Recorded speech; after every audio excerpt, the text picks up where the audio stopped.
Good afternoon. Welcome back to the 2022 PGA Championship here at Southern Hills Country Club in Tulsa, Oklahoma. We are pleased to be joined by Stewart Cink, who carded a 1 over par 71 today. He is 2 under par for the championship.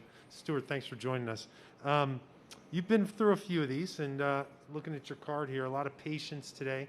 And as you're doing that, you're rising right up the leaderboard. You're inside the top 10. Does that perspective on a longer career allow you that patience to sit back and just do what you do best? Yeah, I think so.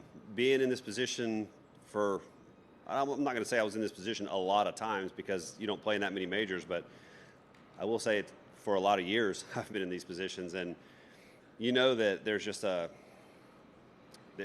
certain element of I don't even know how to describe it. The golf course is going to get everybody. The golf course is hard, and when the wind completely flips around, there's a whole new puzzle every hole.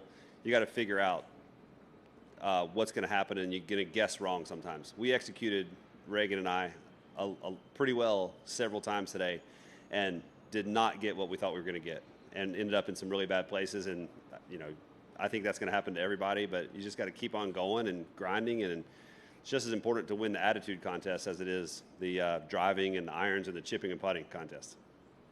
Let's go straight across number 2. Stuart, happy birthday. Hope you had a good day. Thanks. Yeah.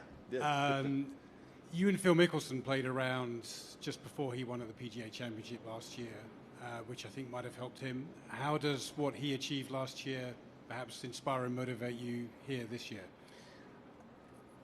It blows the ceiling off what we thought was impossible before, really. I mean, Phil is his own guy for sure, and he's one of the best the game's ever seen. But just the fact that at his age he could not just compete but finish it off and win, coupled with the fact that I know I've got recent wins on the PGA Tour, it just it really gives me a load of belief that I can go out there and compete in a tournament like this, and maybe tomorrow, if I have a couple of those things that didn't go my way today, maybe they go my way, 4 or 5 under par. You just never know. And so I've got that going for me, and surely I was inspired by seeing what Phil did, and that he hung in there and that he was himself and just made it happen.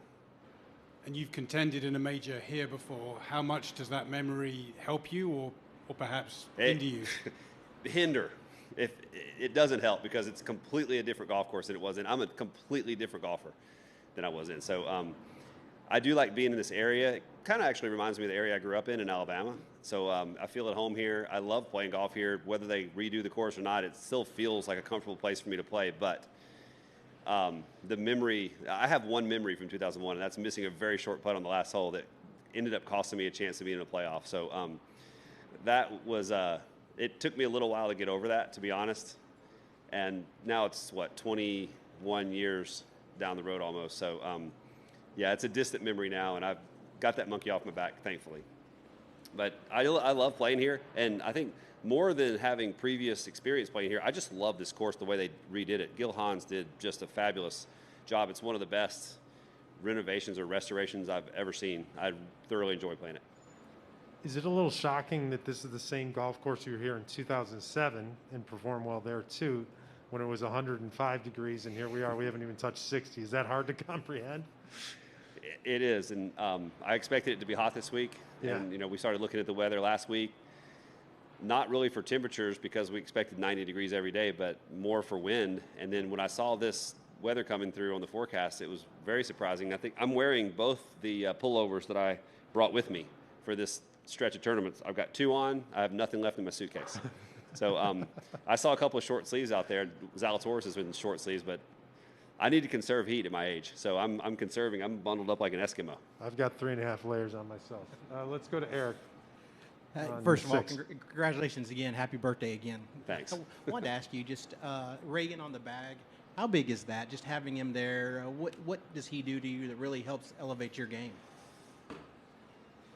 Well, he's part me. I mean, literally, he thinks about golf the same way I think about it.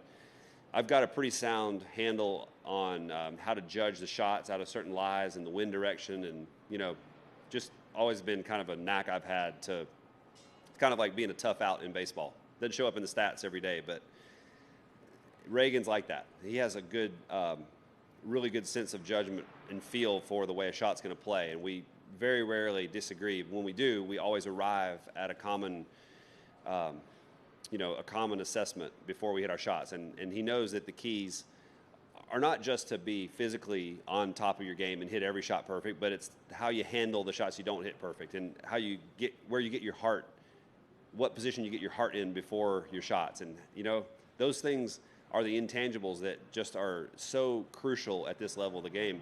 And Reagan's a good golfer. He's about a scratch golfer, maybe a little bit better, but he just understands that part of the game so much better than a scratch golfer.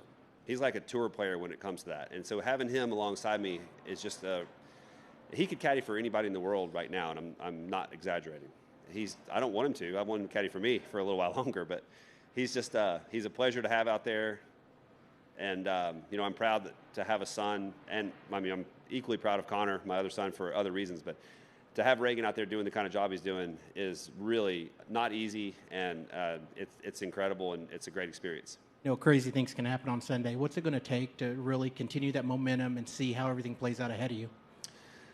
Well, I don't know what the scores are going to end up doing, but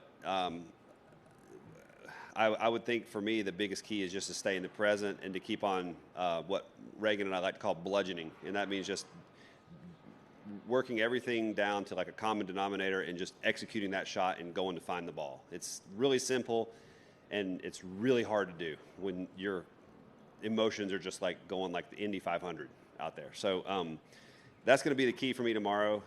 Keep doing what I've been doing. I've been striking the ball great, and just clawing and fighting, and I'm going to keep doing that. And if it turns into a 64 or 5 tomorrow, then who knows. Stuart, we have time for one more. Dan? I know you said that Phil kind of blew over here, Stuart. I know you said that Phil kind of blew the lid off. I'm just curious, at your age, like how do you feel compared to how you felt 15 years ago? Does it take longer to warm up? Do you notice it more after tournaments? It takes a little longer to warm up when I tee off at 7:30 in the morning, but other than that, it feels exactly the same. I've never felt better or stronger or I can't put my socks on standing up like I used to, so I can't say I feel just as flexible as I ever have. But golf-wise, going back to golf, I feel physically just as capable as ever, if not more so. I've got the most speed I've ever had. I'm hitting the ball as far or farther than I've ever hit it. And power is a big deal in this game, especially on a course like this. And I do not lack in that department whatsoever. So all credit goes to my trainer, Cornell Dreesen, who's helped me overcome an injury back in 19. And from that point, we really sprung into this new sort of physical stature that I have, and this ability to put my golf swing where I want it. So since then, I just have felt really in control physically. I'm not saying that my shots are always in control. I wish they were, but I can't ever blame a physical deficit for not playing well. Stuart, we got 10 more degrees for you tomorrow, we promise. Maybe one less layer. One less layer, Thanks for okay. being with us. Thank you.